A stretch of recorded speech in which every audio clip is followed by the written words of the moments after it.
میں نے عرض کیا تھا کہ سورہ احزاب میں 2 رکوع ہیں کہ جن میں غزوہ احزاب کے حالات کا ذکر بھی ہے، تبصرہ بھی ہے۔ اب ایک رد عمل تو منافقین کا تھا، ما وعدنا اللہ ورسولہ الا غرورا، ہم سے اللہ اور اس کے رسول نے جو وعدے کیے تھے وہ جھوٹے نکلے، جھوٹے وعدے کیے، ہمیں دھوکے دیے، ہمیں سب باغ دکھا کے مروا دیا گیا۔ ان کا نفاق ان کے دلوں سے ابھر کر ان کی زبانوں پر آ گیا۔ ایک رد عمل اہل ایمان کا ہے، اس رد عمل میں سب سے پہلے ذکر مومنین کے سردار کہہ لیجئے اور اللہ کے رسول ان کا ہے۔ لقد كان لكم في رسول الله اسوة حسنة لمن كان يرجو الله واليوم الآخر وذكر الله كثيرا۔ یقیناً اے مسلمانوں، تمہارے لیے اللہ کے رسول کی ذات اور شخصیت میں ایک نہایت عمدہ مثال ہے، نمونہ ہے، لیکن کس کے لیے؟ لمن كان يرجو الله واليوم الآخر، جو اللہ سے ملاقات کا امیدوار ہے اور یوم آخر حساب کے دن کا جو امیدوار ہے، وذکر اللہ کثیرا، اور ذکر کرتا ہے اللہ کا کثرت کے ساتھ۔ جیسے قرآن مجید کے بارے میں 2 آیتیں ہمیں ملتی ہیں۔ سورہ بقرہ ہی کے وسط میں فرمایا گیا ھدی للناس، یہ تمام انسانوں کے لیے ہدایت ہے، لیکن شروع میں فرمایا ھدی للمتقین، یہ متقیوں کے لیے ہدایت ہے۔ اب دیانند سرسوتی نے تو اس پر اعتراض بھی کیا، یہ تو تضاد ہے، تضاد نہیں ہے، حقیقت کیا ہے؟ اپنی جگہ قرآن میں ہدایت ہر انسان کے لیے، ہر دور کے انسان کے لیے تا قیام قیامت موجود ہے، لیکن اس ہدایت سے استفادے کی شرط تقویٰ ہے، آدمی کے اندر مورل سینس باقی ہو، خیر اور شر کے درمیان تمیز کرتا ہو، بھلے بھرے کا اسے احساس ہو، وہ شخص ہے کہ جو قرآن سے استفادہ کر سکتا ہے، باقی آدمی نہیں کر سکتے۔ بھینس کے آگے بین بجاؤ، اسے کیا حاصل ہے؟ اسی طرح رسول کی زندگی صلی اللہ علیہ وسلم ہر انسان کے لیے اسوہ ہے۔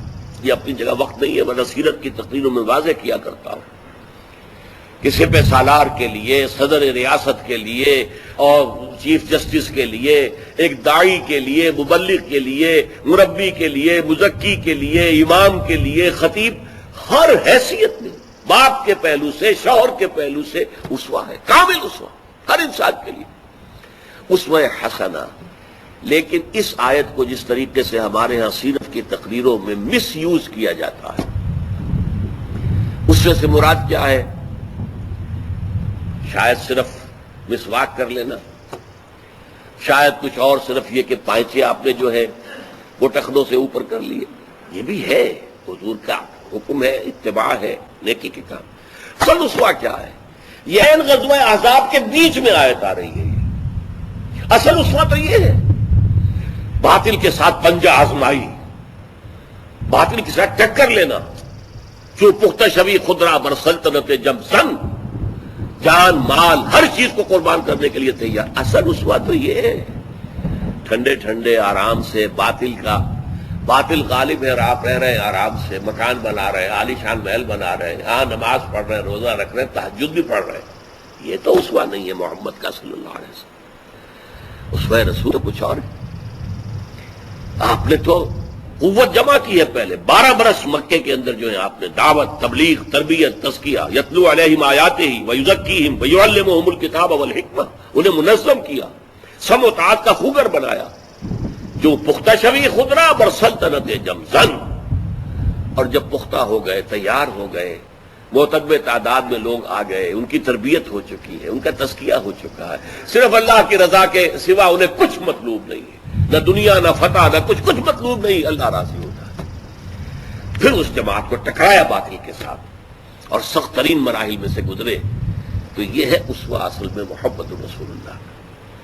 ہم نے کن چیزوں کو اسوہ سمجھ لیا ہے اور بڑے خوش جاتے ہیں کہ ہم اسوہ رسول پر عمل پیرا ہیں۔ اسوہ رسول کے موضوع پر ایک بڑی ضخیم کتاب ہے، ایک صوفی بزرگ ہمارے گزرے، میں نام نہیں لینا چاہتا، انہوں نے لکھی ہے کتاب اسوہ، اس میں صرف یہی ہے کہ آپ سرما کیسے ڈالتے تھے، آپ کلی کیسے کرتے تھے، یہ چیزیں جو ہیں یہ اسوہ رسول ہے۔ میں ان چیزوں کی نفی نہیں کرتا، یہ بھی ٹھیک ہے، انسان جتنا بھی حضور کے نقش قدم کی پیروی کرے وہ بہتر ہے، اچھا ہے، اعلیٰ ہے، لیکن اصل چیز جو ہے اس کو تو نظر انداز نہ کریں۔ با نشے درویشی در ساز و دماد زن، 12 برس تک درویشی تھی، دعوت ہے، تبلیغ ہے، اور کوئی کہہ رہا پاگل ہے، کوئی کہہ رہا ہے ساحر ہے، کوئی کہتا ہے شاعر ہے، برداشت کر رہے ہیں۔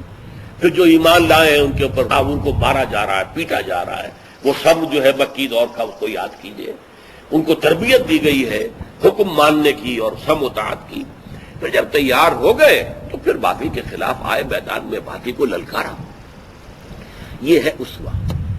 لقد کان لکم فی رسول اللہ اسوۃ حسنہ، لوگوں تمہارے لیے ہے مسلمان اہل ایمان، یقیناً تمہارے لیے اللہ رسول کی شخصیت میں ایک بہت عمدہ نمونہ ہے، لیکن 3 شرطیں اس کے لیے تمہیں پوری کرنی ہوں۔ لمن کان یرجو اللہ، جو اللہ کا امیدوار ہے ملاقات کا، یہ سب سے اونچی بات ہے۔ اگر اللہ سے آپ کو محبت ہے تو محبوب سے ملاقات کی تمنا ہوتی ہے۔ اور نمبر 2 والیوم الآخرہ، یہ اس سے کم تر درجے کی چیز ہے۔ یوم آخرت کا خوف ہو کہ اس کے اندر سزا بھی مل سکتی ہے، ہمارے اعمال اگر غلط قسم کے ہوئے تو الٹی بات بھی ہو سکتی ہے۔ وذکر اللہ کثیرا، اور وہ ذکر کرتا ہو اللہ کا کثرت کے ساتھ، ان کے لیے نمونہ ہے۔ اب وہ نمونے کا جو واضح شکل صحابہ میں نظر آئی وہ کیا تھی؟ وَلَمَّا رَأَى الْمُؤْمِنُونَ الْأَحْزَابَ، جب ان لشکروں کو اہل ایمان نے دیکھا۔ اب دیکھیے ایک ہی سچویشن ہے، اس میں ایک ری ایکشن ہے منافقین کا، مَا وَعَدَنَا اللَّهُ وَرَسُولُهُ إِلَّا غُرُورًا، اور ایک ری ایکشن اہل ایمان کا ہے وَلَمَّا رَأَى الْمُؤْمِنُونَ الْأَحْزَابَ قَالُوا هَذَا مَا وَعَدَنَا اللَّهُ وَرَسُولُهُ وَصَدَقَ اللَّهُ وَرَسُولُهُ۔ ان کا رد عمل کیا تھا؟ یہی تو ہے جس کا وعدہ کیا تھا اللہ نے اور اس کے رسول نے، اور سچ کہا تھا اللہ نے اور اس کے رسول نے۔ ان کے سامنے وہ آیات تھی جو مدینہ منورہ میں آنے کے تقریباً فوراً بعد نازل ہو گئی تھی۔ وَلَنَبْلُوَنَّكُمْ بِشَيْءٍ مِّنَ الْخَوْفِ وَالْجُوعِ وَنَقْصٍ مِّنَ الْأَمْوَالِ وَالْأَنفُسِ وَالثَّمَرَاتِ، ہم لازماً تمہیں آزمائیں گے، فقر و فاقہ سے، بھوک سے، جان و مال کے نقصان سے، محنتوں کی کمائیوں کے ضائع ہونے سے، یہ سارے امتحانات آئیں گے، جان لو۔ یہ کانٹوں بھری سیج ہے، یہ پھولوں کا بستر نہیں ہے، کانٹوں بھرا بستر ہے۔ لہذا دیکھ کر آؤ، اس وادی میں قدم رکھنا ہے تو سوچ سمجھ لو پہلے سے۔ جمی گویم مسلمانم بلرزم کہ دانا مشکلات لا الہ رہا، میں جب کہتا ہوں کہ میں مسلمان ہوں تو مجھ پر لرزہ طاری ہوتا ہے، اس لیے کہ مجھے معلوم ہے لا الہ الا اللہ کہہ دینا آسان ہے، اس پر پورا اترنا بہت مشکل ہے۔ لہذا ان کی نگاہ میں وہ تھا، ان کی نگاہ میں یہ تھا کہ قیصر و کسریٰ کے خزانے وہ آئے، بعد میں آئے، لیکن یہ ہے کہ ابھی نہیں آئے تھے۔ سراقہ سے کہہ دیا تھا حضور نے جب وہ آیا تھا گرفتار کرنے کے لیے، اور 2 مرتبہ اس کے گھوڑے کے پاؤں جو ہے وہ ریت میں دھس گئے، اور اس نے نشانی دیکھ کر پھر آ کر معافی مانگی اور اسلام لے آیا، تو حضور نے فرمایا سراقہ میں تیرے ہاتھوں میں کسریٰ کے کنگن دیکھ رہا ہوں، ایک وقت آئے گا کہ کسریٰ جو کنگن پہنتا تھا جو بہت قیمتی ہوگا، کیسا ہوگا، اس میں سونے میں کیا ہیرے جڑے ہوئے ہوں گے، اے سراقہ میں دیکھ رہا ہوں کہ تمہارے ہاتھوں میں وہ کنگن ہے۔ اور یہ ہوا جب مدائن فتح ہوا اور وہ قلعہ جو تھا اس کا اور محل وہ فتح ہوا اور تمام مال غنیمت جمع ہوا، تو حضرت عمر نے کسریٰ کے کنگن نکال کر کہا سراقہ کہاں ہے بلاؤ، اور انہیں پہنا دیے کہ یہ حضور نے فرمایا تھا، یہ بات آج پوری ہو گئی، یہ کسریٰ کے کنگن سراقہ کے ہاتھ کے اندر ڈال دیے گئے۔